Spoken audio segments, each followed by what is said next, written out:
তা আমি মনে করলাম হয়তো আমি নিজস্ব কিছু একটা ক্রিয়েট করি, একটা ব্র্যান্ড ক্রিয়েট করি, আমি এমপ্লয়মেন্ট ক্রিয়েট করতে পারবো, তাতে করে সবাই একসাথে এগোতে পারবো, আমাদের ভালো আছে। তো তোমার মোটামুটি বিজনেস কতদিন হলো এখানে? এই তো মোটামুটি এটা 2.5 মাস রানিং আড়াই চলছে। মাসের মধ্যে কিরকম রেসপন্স পেয়েছে? ভালো রেসপন্সের দিক থেকে by the grace of God আমার একদম খুব ভালো চলছে, মানে লোকজন খুব ভালোবাসছে ব্যাপারটাকে।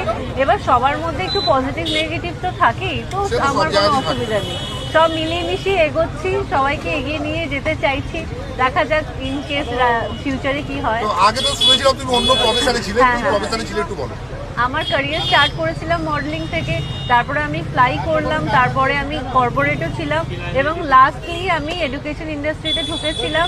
বাট ওই কি বলবো, মানে সব জায়গাতে কাজ করার পর ওই যে একটা মেন্টাল স্যাটিসফ্যাকশন, ওই ব্যাপারটা আমার চলছিল, মানে কাজ হচ্ছিল না।